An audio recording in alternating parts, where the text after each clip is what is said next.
mestaruuden. Ja se taittaa olla sitten jo 3, jos näin kävisi. Epäreilu kaveri, mutta... Mattilalla en muista monta niitä, mutta on niitä hänelläkin. Taisi tuossa joku sanoa, että neljä kappaletta löytyy ja oliko 4 vai 5 vuosikymmeneltä ajoa, joten Grand Old Man. Kyllä.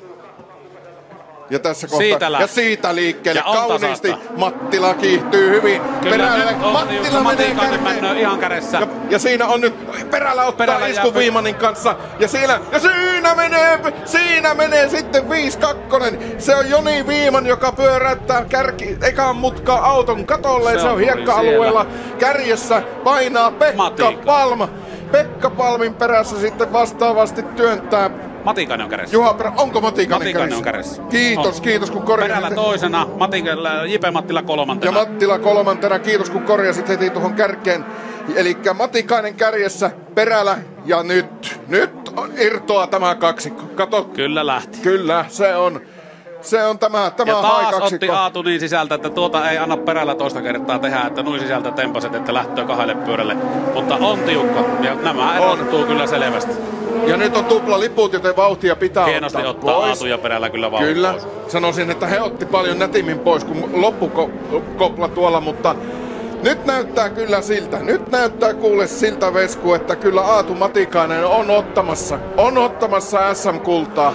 Perälä on aika kaukana. Kyllä Perälälle tuli Viimanin kanssa kilikki tuossa ekassa kurvissa ja siinä jäi sen verran, että nyt on vaan sitä matkaa otettava. Ja tässä nähdään, että ei ole varaa antaa yhtä periksi. Ei, Perällä ja nyt Mattilalla tuli ongelmia siellä. Ei oo totta.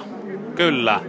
Katsotaan. Mattila hyytyy sinne. Ja ykkösmutkassa tulee sitten vastaavasti Matikainen. J.P. Mattilan auto jää tuonne 7-mutkan taakse. Tässä tulee Matikainen. Ja on lähellä Suomen mestaruutta. On todella lähellä Suomen mestaruutta. Perällä taustalla. Ja en jaksa uskoa, onko Perällä lyöty.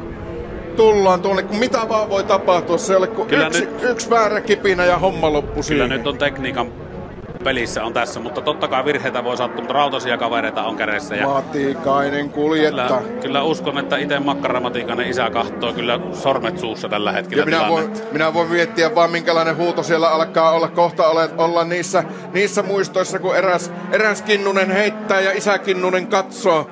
Kun siellä tulee Aatu Matikainen viimeiseen mutkaan pistää lisää hanaa ja Suomen mestarivuosimallia 2024 on siinä. Aatu Matikainen ottaa sen Suomen mestaruuden jokamiesluokan SM-yleinen Suomen mestarivuosimallia 2024 ja Juha Perälä upean viikonlopun jälkeen SM-hopeaa.